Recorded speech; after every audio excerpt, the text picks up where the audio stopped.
my portfolio is going to be a presentation. It's being partial fulfillment of the requirements of the 120 hours TESOL certificate, face-to-face certificate. So starting with the introduction. So the American TESOL Academy. So what is the name of the American TESOL Academy? It's a course that is founded in 2016 by Professor Allal. It stands for TESOL, stands for Teaching English to Speakers of Other Languages. So this TESOL course gives you a certificate that allows you to teach English to speakers of other languages, and it is a certificate that is globally recognized. Sorry. Okay, so it's recognized all over the world, which means globally recognized. And it is an ideal choice for aspiring English teachers or the ones who are trying to, for example, take a career as teachers. Like I said, it is led by experienced educators like Mr. Othmane here and other professors like you all have seen. And lastly, I think that TESOL course, taking the TESOL course is your first step to an exciting career in education. Let's move to an overview. So in the overview, I'm going to talk about the modules that we have studied during the course. I'm going to mention just some notes about each one. Starting with the first one, which is approaches and teaching methods. In this module, we have studied a couple of teaching methods, okay, and we see the difference between each one, why one works and the other does not, some advantages and disadvantages of each one. Next, we have some learning styles. So during the course, we have seen that learners have different learning styles. Each one learn differently. We have seen that some learners learn visual learners, which means they have to watch something to learn it. There are some auditory learners, and there are some kinesthetic learners which learn by doing. Next is the teacher roles, which is very important, especially when you are starting to teach. You don't know actually what are some of your roles, but during the course we have seen that a teacher has so many roles. And we talked specifically about the rules of the teacher before the lesson, during the lesson, and after the lesson.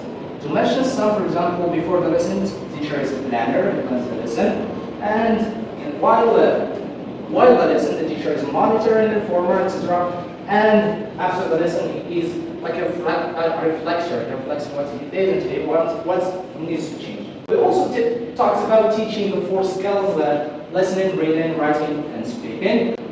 During this module, we have seen that all these 4 skills belong to in a kind of similar way. We start by pre-teaching.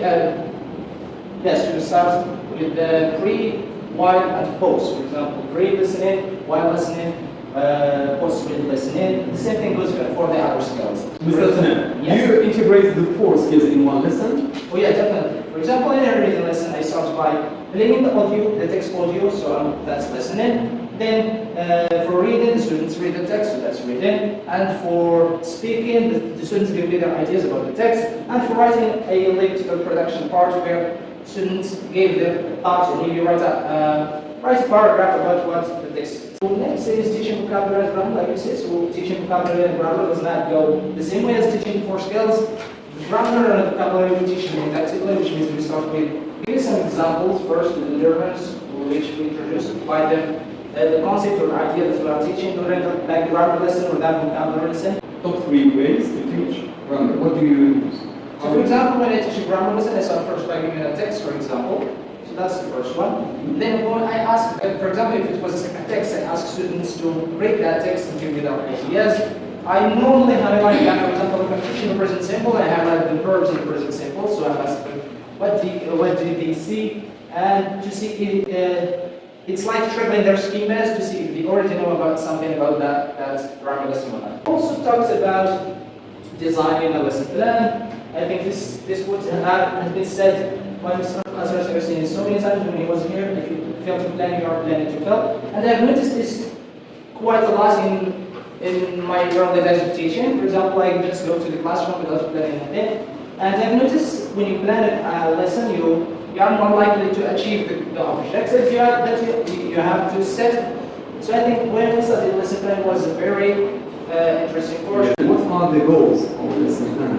So the lesson plan, like I said, it gives you it's like a roadmap. Okay, so before the lesson, when you are setting the plan, you are visualizing that classroom. What are you going to do from the moment you enter the class? Okay, what are some of the objectives you are so you see some of the objectives of that lesson you're presenting, okay? What you expect from the learners, what are some of things that might hinder your presentation or the flow of the lesson. You also structure it in a way that the students will not feel that they are bored, etc. So sitting a really good lesson plan can be like a component that can excel your lesson or make you feel the lesson.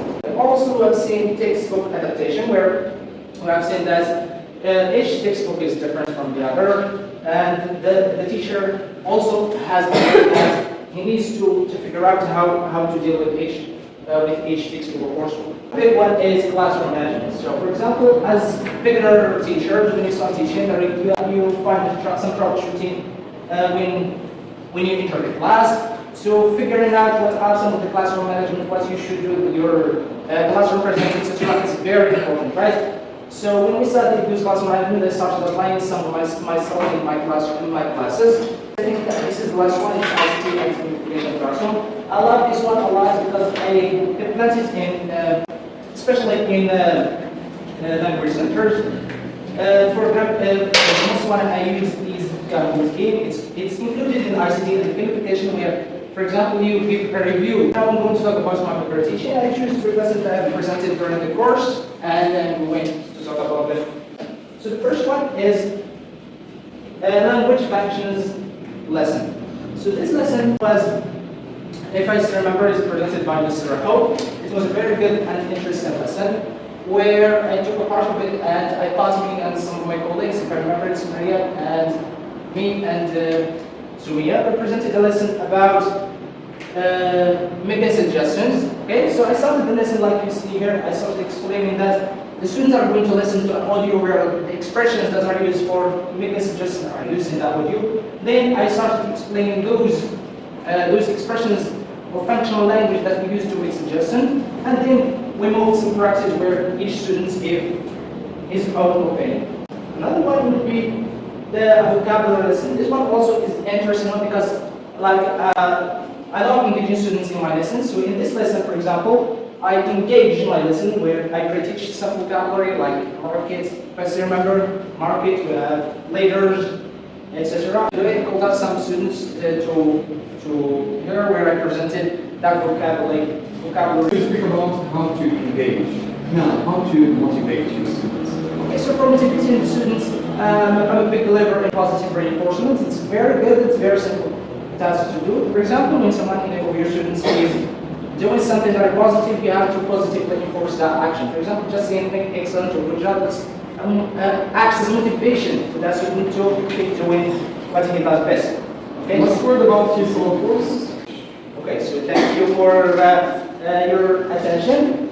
As you said, I think I just want to thank everyone that participated in this course, especially you and Mr. Saras and the other teachers as well. It was an interesting journey where I've learned a lot of things, and I'm grateful for it. Thank you so much.